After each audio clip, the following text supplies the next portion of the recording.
in some cases, to build that level of characters, you got to go through the storm. That's right. And when you're in it, remember it. And in some ways, I probably put myself into storms unnecessarily because I'm like, okay, there's character development that comes out of this. You don't go chase the storm, but when it's in front of you, recognize what you're dealing with and learn something from it. That's beautifully said. I think there are generations of workers now that are lost. They're struggling to find a sense of identity, a sense of purpose, a sense of direction, and I think we can help. In Search of a Leader is a podcast for those seeking more, a life of purpose, a career that truly matters, and leadership that inspires lasting change. We have an epidemic that's raging across the country, across the world, and it's called employee disengagement. And unless we begin to talk about this, it's not going to get any better. Together, we go in search of a leader.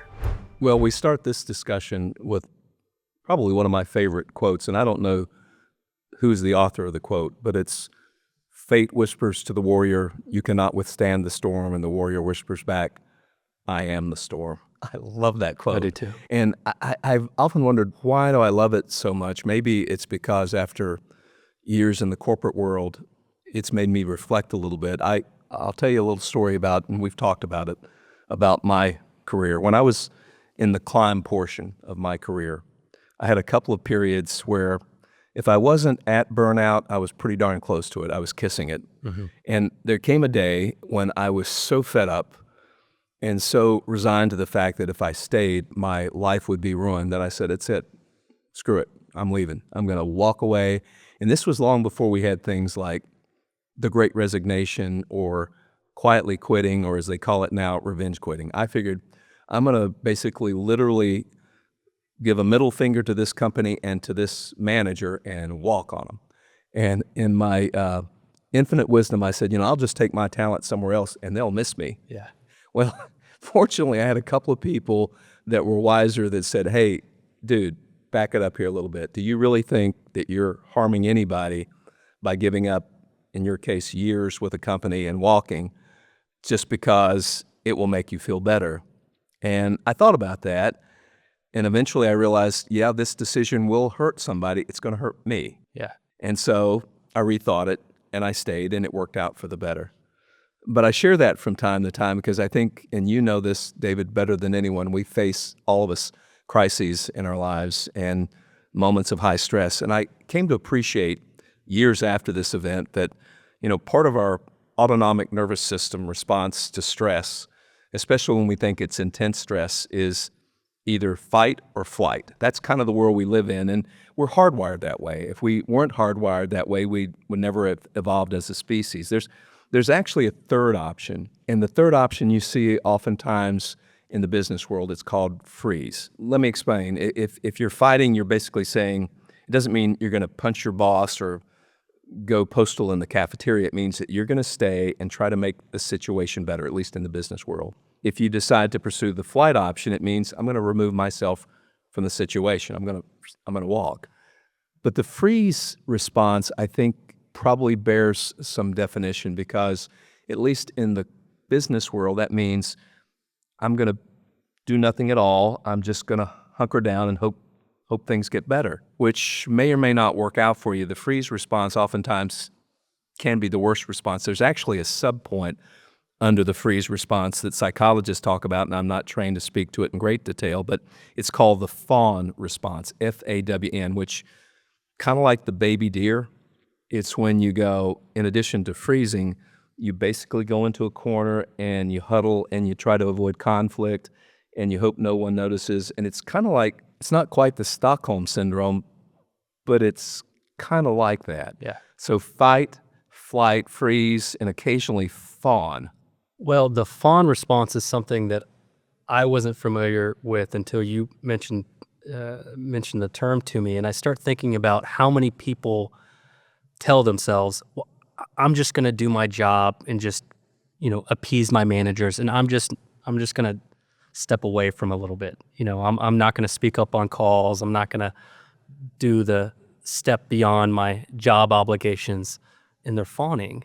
In many cases, they actually try to avoid their managers. I'm not used to that term, but it's extremely relevant, and it's more applicable today maybe in the past. Yeah, I think it's very applicable. And I think if you think about it, when we encounter danger in our lives, whether that's a rattlesnake that's suddenly on the trail in front of us or someone that we think is a predator, the easiest thing in the world to do is to flee.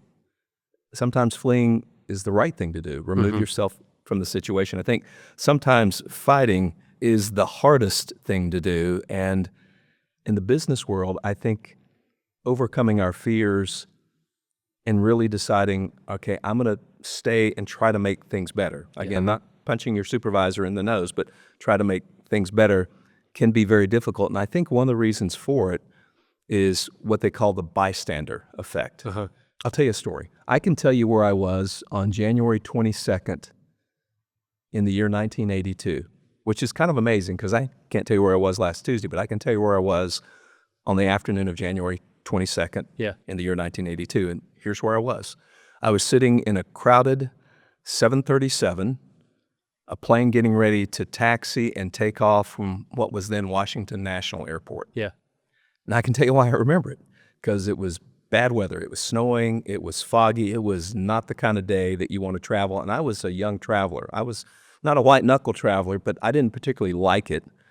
But I really didn't like it on that day because it was a crowded flight. And I can tell you, everybody on board that plane was looking out the window. And here's why we were. Because 9 days before, on that very same runway, another 737 had taken off. It was Air Florida Flight 90. Snowstorm. They had de-iced the plane twice. They take off. The plane ascends to about 300 feet, and then it pitches forward, and it goes down. It clips the 14th Street Bridge, or what was then called the 14th Street Bridge, and crashes into the Potomac. It immediately kills 4 of the commuters on that very crowded bridge. And of the 79 souls on board the plane, 74 perished. It was horrific. And it was made more horrific by the fact that it was right there in rush hour traffic in Washington, and television crews, which were in close proximity, it was 1,000 yards from the end of the runway. They immediately descend on the situation, and they're filming. The problem is the plane had immediately gone through the ice into the water and sank. Rescuers were there in a matter of minutes, but they couldn't get to the plane because the water was either ice flows, broken ice, and they couldn't get the boats out there, and they couldn't get to the people. And there were 1, 2, 3, 4, 5, 6 people that somehow had either been thrown from the plane or in some way had managed to float to the surface, and all 6 of them were alive. 73 people were dead, but 6 were alive. So think about this, and you've got television crews filming this. You've got hundreds of people on the bank, scores of people on the bridge that are looking, and no one can get to these 6 people. So they get helicopters, and they drop these lifelines down, and some of them are able to grab hold, and they pull them to safety.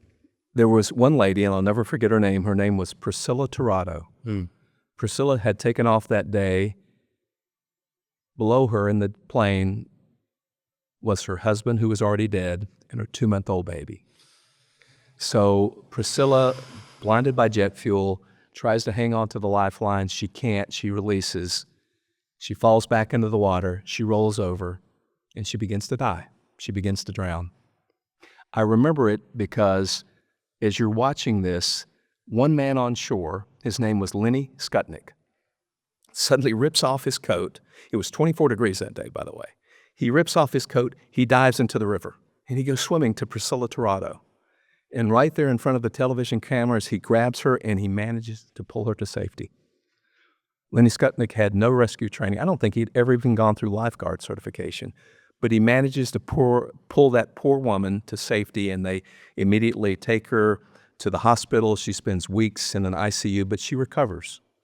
Lenny Skutnik, who was an administrative aide in the Congressional Budget Office, at first refuses to go to the hospital because he doesn't know how much it's going to cost. And he's like, no, I don't want to go. And they say, no, you have to go. And he goes. They put him in a hot tub for 45 minutes. They get his temperature back to normal. They release him. And when he's released, at this point, he's an international hero. People don't even know his name at this point, but he's an international hero because while hundreds watched, this son of a gun jumps into the river. And when he walks out, battery of microphones shoved in front of his face. They're trying to find out who you are and why you did what you did. And here's what he said. He said, nobody else was doing anything. It was the only way. And I never forgot that. What provoked one person out of all those hundreds, many of them trained, and they were all heroic people, what provoked one of them to do something that no one else would do? And here's what I learned from that. I think we all live, certainly myself included, in a world of victimhood where we see people metaphorically drowning every day, maybe drowning in their career, maybe drowning in their personal lives. And it's so easy, so very easy to do nothing at all. There's a term for it. It's diffusion of responsibility. Hey, I don't have to do it. Somebody else will do it. I don't want to be embarrassed. What if I look awkward? What if it doesn't work out? You know, you and I have talked about this. If you and I are in a crowded court square and we see an elderly man grab his chest and suddenly fall, scenario one, you've got 3 or 4 people in that court square. Scenario two, you've got 200. You would assume scenario number 2, where you've got hundreds of people, the chances of him getting help are much greater than scenario 1. It's not, which is kind of shocking, isn't it? Yeah. Because the more that people are there, the more people that are there, the less inclined they are to do anything about it.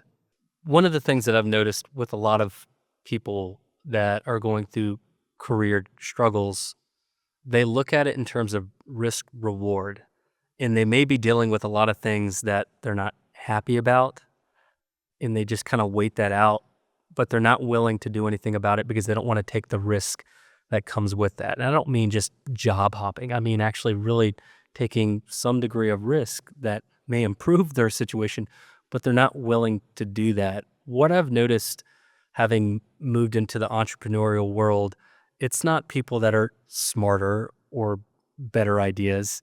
They just have a risk tolerance that a lot of people aren't comfortable with. It's a risk tolerance. And I think about that and I think, wow, how many people could benefit their own careers by having just a little bit more risk tolerance to step out?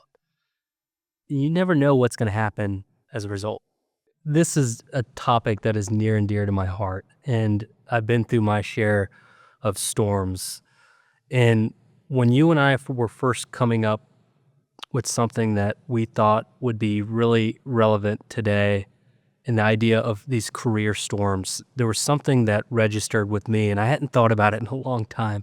But when I was a kid, there was a favorite movie that I had, and it was a movie, it was a football movie starring Keanu Reeves, and he's a quarterback, and the movie's called The Replacements. And I had to pull up the quote because I'm like, man, this is actually relevant to careers today. And here's the quote. You're playing, and you think everything is going fine, then one thing goes wrong, and then another, and then another. You try to fight back, but the harder you fight, the deeper you sink until you can't move, can't breathe, because you're in over your head like quicksand.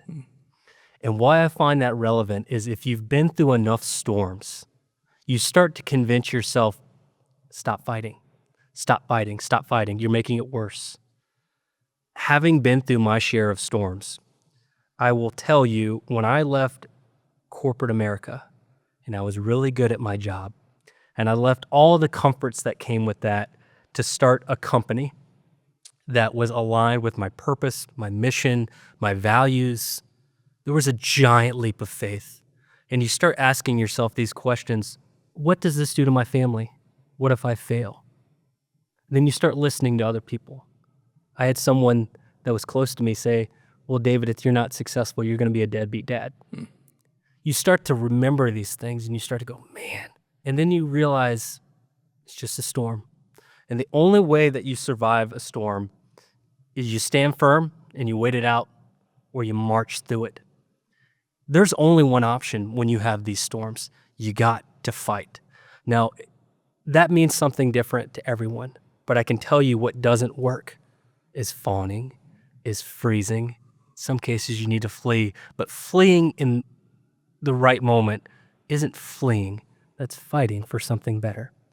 So yeah, I think this is such a relevant topic today. So I'm glad that you're talking about this, having been through your share of battles as well, and hopefully people hear that and it registers with Yeah. them. Well, I think yours is a wonderful example because, to your point, you won't say it, but I'll say it. You were uber successful, and you decide because you're purpose driven that there's an opportunity to improve the quality and delivery of healthcare. And in your old role, you couldn't do that. In your new role, you can with Proxis, and I think that's exciting. I would tell you that the bystander effect, I guess, is a part of life. If you've ever read about Kitty Genovese and the Genovese syndrome and that terrible story from back in the 60s where multiple people watch a crime and they don't do anything to help. I think one of the things that we try to say in organizations is the fusion of responsibility leads to, for lack of a better term, mutual deniability. It's not my job. I'm not going to do anything. I'm not going to help that old man. I'm not going to jump in the water. But the antithesis of that is personal accountability. And the heroes I've met in the business world and life in general seem to have a high degree of personal accountability. They say, if it's to be, it's up to me. And that's, I think, sometimes difficult. It's like the poem, I am the storm. Yeah. When you decide that you are the storm, then you can withstand anything. I've spent a lot of time in the recruiting world, and I offer consult on how do you go out finding that caliber of person? How do you populate your company with that? Again, another story. Years ago, I met a young lady that I thought was the most beautiful in the world, and I decided at some point, I'm going to marry this girl. And, you know, when you decide to get married, and I was pretty young, you got to go out and find a diamond. I knew as much about diamonds then as I knew about the Bolshoi Ballet, not much. So I got my mom, your grandmother, to go with me, and we went diamond hunting. And I assumed at the time that when you buy a diamond, there is one factor you look at. You look at carats, which is the size, the weight of the diamond. That's what you look for. I learned pretty quickly when you talk to experts, and I've certainly learned in the years since, that there are really 4 C's that you look for when you go out for a diamond. You look at carats, certainly, but you also look at cut and clarity and color. And most experts say, hey, carats, that's not the number one factor. It's actually cut. The cut on a finished diamond can take an average diamond and make it great, and it can make a great diamond mediocre if it's not done well. And so I began to appreciate that cut is actually much more important. I share that because when I work with companies in either sourcing new talent or promoting talent, particularly for promoting, I think there are 4 C's there too. A lot of companies make it very complicated. I would suggest that there are 4 dimensions that we look at that speak to some of the things that you talked about, the heroism involved. I think when I look at a candidate, I look first at their competence, which means basically their can-do, their skills, their knowledge, their abilities. That's the easiest thing to look at. The second thing I look at is their commitment, which is their will-do, their tenacity, their durability. I've learned over the years that you can have somebody with high can-do and low will-do, and you've got a problem. And I unfortunately hired some of those people, and I promoted some of those people. But the third C that I think is actually the most important is a flyby. It's a flyby for a lot of companies. The third C is character. I can train skills. I can't train character. Yeah. And character, in my opinion, as opposed to the can-do with competence and the will-do with commitment, character is should-do. I work with companies that talk about wanting to build a great culture. Here's the quickest way to do it. Hire individuals of great character. And there are ways you can find that out. And boy, I made some egregious mistakes in my first years when I was promoting people and not factoring the should-do, the character. So if you have the can-do and the will-do and the should-do, the fourth C, again, we look at everything they've done in the past and we project it into the new job. The fourth C is context, which is redo, which is when I take a look at the competence and the commitment and the character and say, okay, can this project over into the new role?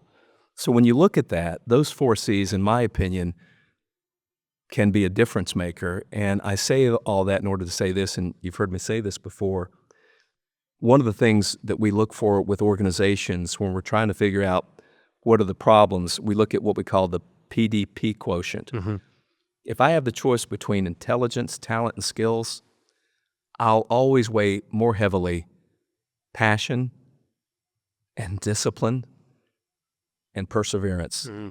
Because if I have some organization with high PDP, will beat intelligence, talent, and skill 9 times out of 10. What's your reaction on that? Yeah, I think it's relevant because there's so much today with this grind culture. I'm not sure if you've ever heard that term before, but it's basically wake up at 4 a.m., outwork your problems, just work harder, just work harder. And it seems calloused to what the solution should be.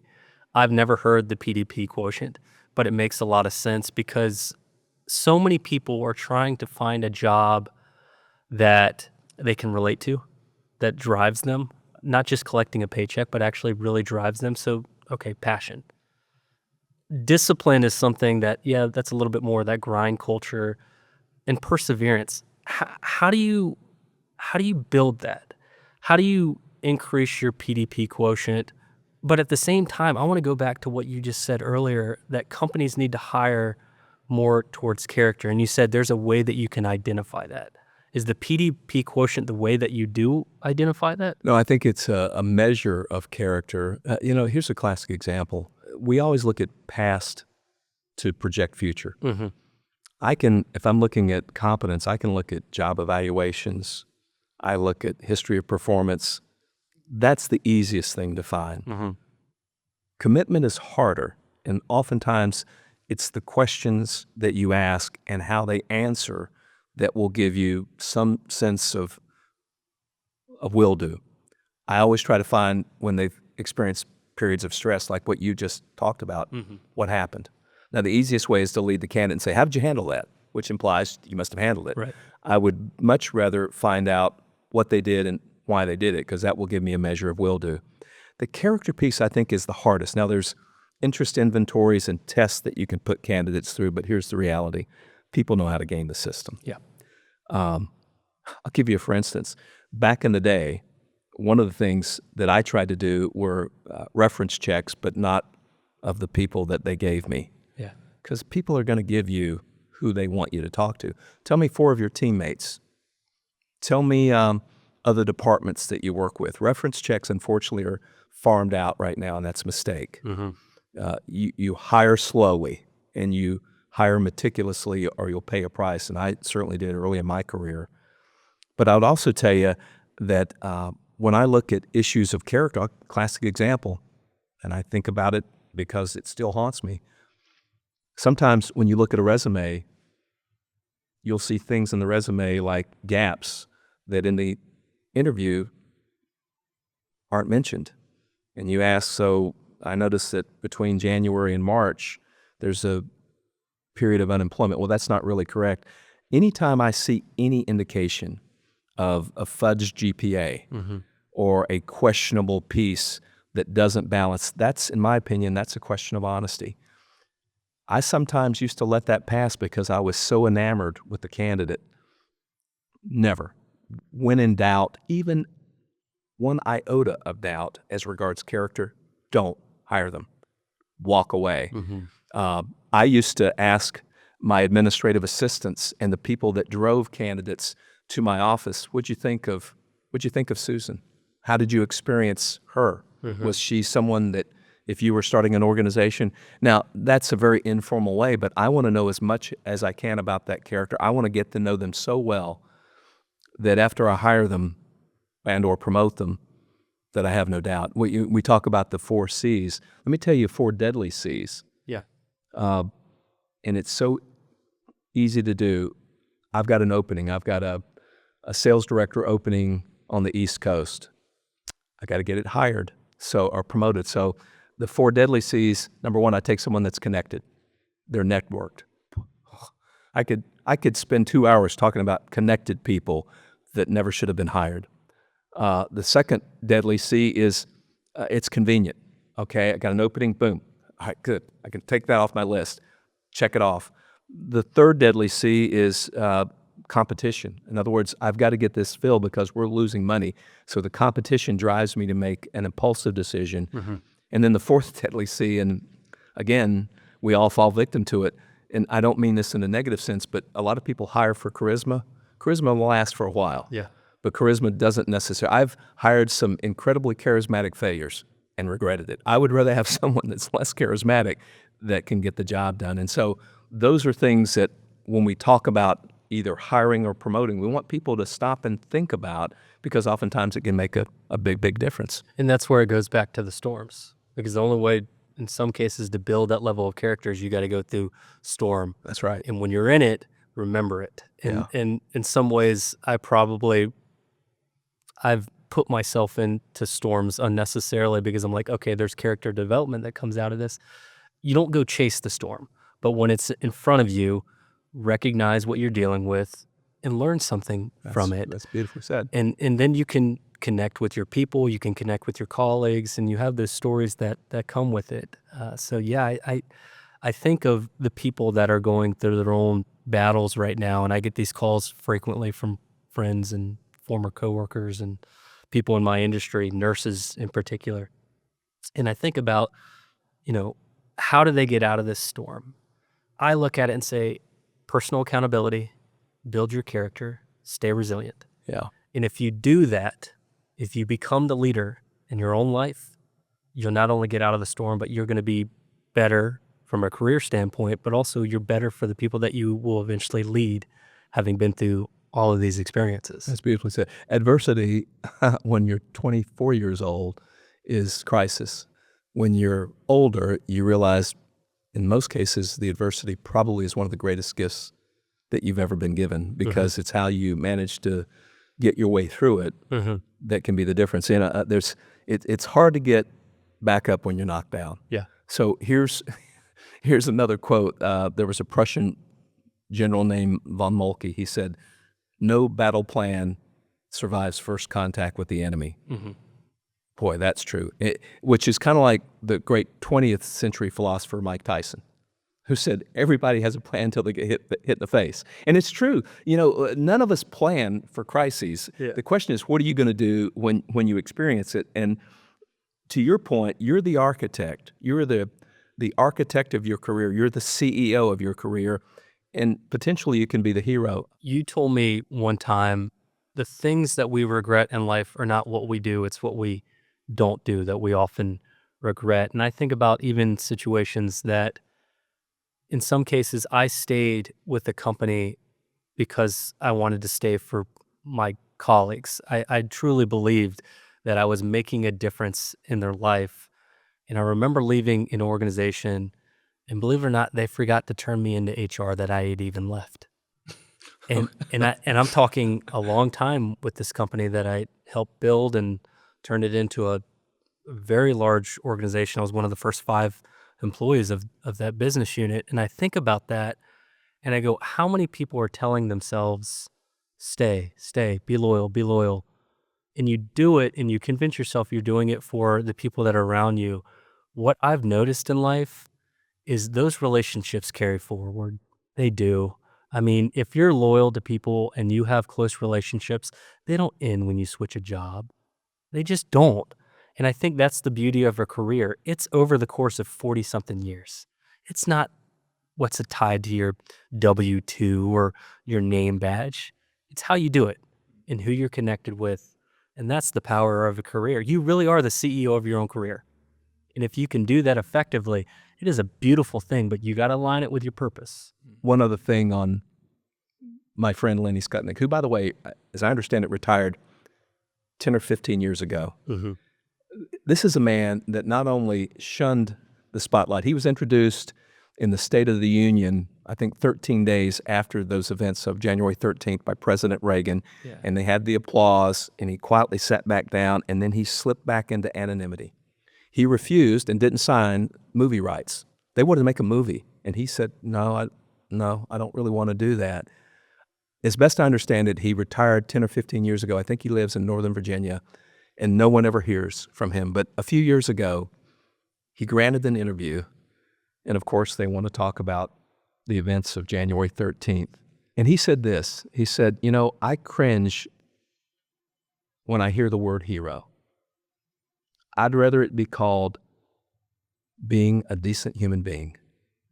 And I think that's why I admire this guy so much. Yeah. Because in my mind, he epitomizes something that we talk about often in this era of technology and artificial intelligence. He is the poster child for authentic humanity. What a concept. We continue to go back to it, back to it, back to it. Every time we talk about leadership and careers, it goes back to, can you have authentic humanity? Yeah. If you can do that, if you can build the 4 C's that you're talking about in your own life, if you can sit back and realize you can be the Lenny Skutnik of your own life. You don't have to sit there and watch the plane go under and watch yourself drown as if you're viewing your own life. You can be the hero in your own life. Yeah. You can. Yeah. It's a matter of fighting and making it possible, but having the right mindset. Perfectly said. Thank you guys for listening to In Search of a Leader. Be on the lookout for more episodes to come. Make sure to follow us on social. For more information, go to insearchofaleader.com.